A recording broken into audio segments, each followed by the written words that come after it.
Hi, I'm Anjali. I'm a landscape architect based in Ahmedabad.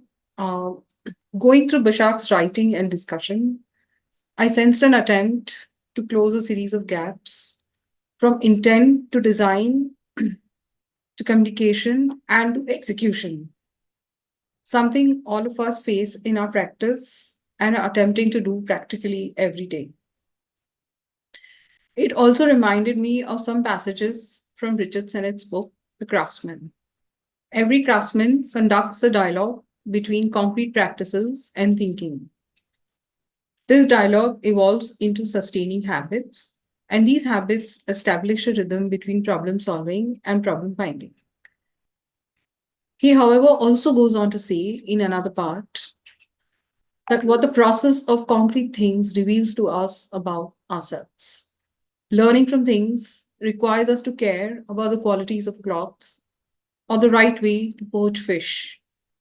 Fine cloth or food cooked well enables us to imagine larger categories of good.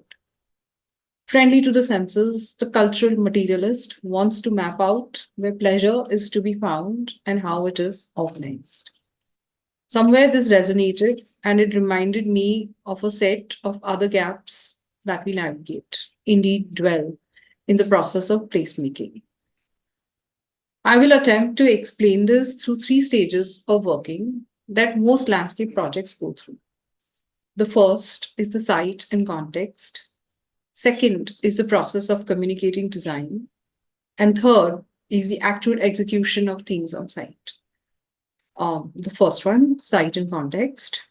First and foremost, as landscape architects, something that is very important to us in most projects is the site and its physical context. While we deal with varied sites, large, small, flat, undulating, sometimes we come across sites that are out of the ordinary. We assume that a wonderful site means the site or the design will respond to this very interesting location and condition of the site. This, as I discovered, is not true in some cases. One of the projects that we are working on in office, the site is located in a very special place on top of a small ridge overlooking a large reservoir of water. It's a wonderful site. The reality of the build project is actually very different.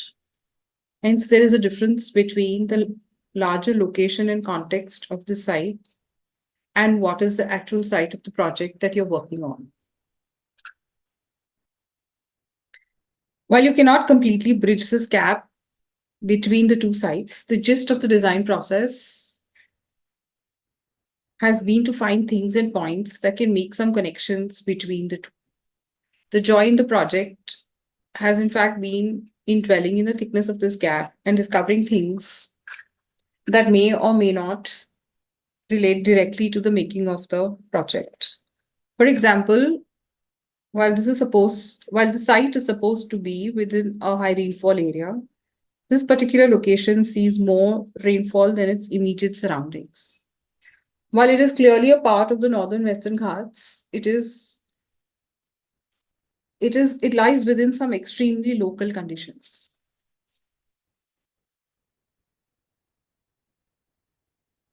Topography is in fact a large bowl, and the site is a local high point within this bowl. Thanks to this, it sees much higher annual rainfall. In terms of vegetation, this part of the northern Western Ghats sees two types of forests: the tropical semi-evergreen on the crest line and the moist deciduous on the eastern spurs. However, during one site visit, we spotted a field of white flowers, which on close inspection clearly were orchids.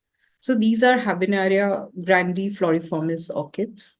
They bloom only after the first showers of the monsoon in high altitude grasslands and are supposed to occur in areas that are 1,000 meters and above. Our site is actually around 600 meters. So they were quite a surprise. In Marathi, these orchids are called Ashad Amari or Ashad Amri. Ashad being the first month of the monsoon. Many such discoveries and detours are what brings joy and fun to the process, and projects offer more than one way of making this detour. For example, this is a plant documentation for a site which we were lucky enough to get in before the JCB came. The project never took off, but now we try and do this for as many projects as possible. One more is this map of Ahmedabad, which we were able to get our hands on after 18 months, a map from 1881, only to be able to confirm or only to confirm the location of a garden since a book had passingly mentioned it. Unfortunately, you cannot keep being a vagrant, but have to get down and work to produce some tangible things which others can understand. In this process as well, most of us employ various means and techniques, models, drawings, diagrams, sketches, whatever it takes to communicate. But again, the fun part is when they take on a life of their own, even when they are made collaboratively. Drawing is as much for communication as it is for imagination. In fact, allowing you to create your own layers of things, living with them, and enjoying it. These are drawings that we made for a project in which we are working with a developer who's quite focused on amenities and a USP for selling. At the opposite spectrum of making drawings, arguably, are planting plants. That is, landscape architects, we are all involved in.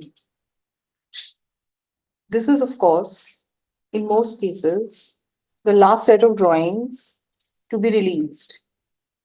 These are technical drawings made after much deliberation and finalized after many iterations, nursery visits, checking availability of plants, checking specimens, much like other parts of the build project that require testing, sampling, etc. While working on planting, it is the imagination of the plant life where the mind occupies the space between the intent and the practical parts.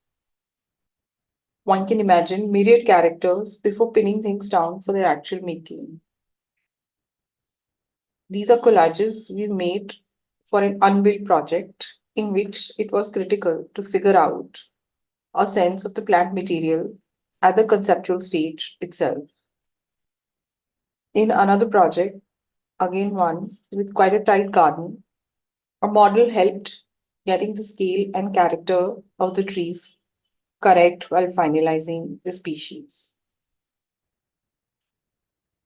In a dichotomy of sorts, the planting plans translate to the softest yet powerful layer of space making in gardens and landscapes.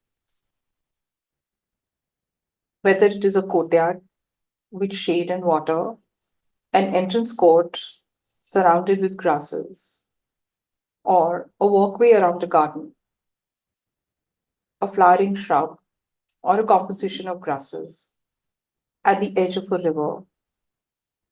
These drawings, translated to ground, take on a life of their own and hopefully remind people of other places and other times. And of course, finally, the last part, the process of execution on site and communicating to the various teams working on the project. Again, while we make several drawings to communicate different things, for setting out levels, quick SketchUp models, whatever it takes to get it done. Unexpectedly, sometimes the connection happens between what you've put together and the site team that finally understands it and strives on their own to get it right. Again, this is the same site in the Western Ghats, and we were making a small amphitheater. The curved steps have a flooring that had one horizontal stone and the rest were vertical strips. This is a contractor who had not really worked with detailed drawings, but by now had made the other part of the plaza with us. And finally, at this stage, he suddenly understood the drawings, figured out the radial pattern on his own, did the marking from the center, and executed it quite well. And while you're occupied with all these layers and gaps of the many things that are part of the project, you catch glimpses of things coming together and the experience recalling the original intent. Again, where did the intent come from? Did the detours help? Some clues are offered in the following sentences from John Dixon Hunt. What the designer works on right here in front of him on his computer or drawing board is also envisaged in this mind, in his own experiences of places elsewhere, in books, notes, and so on, and in its significance or proposed meaning, which does not lie in the work directly in front of him. Thus, the designer's work is near to them, the rest far away. The task is to create a dialogue between them.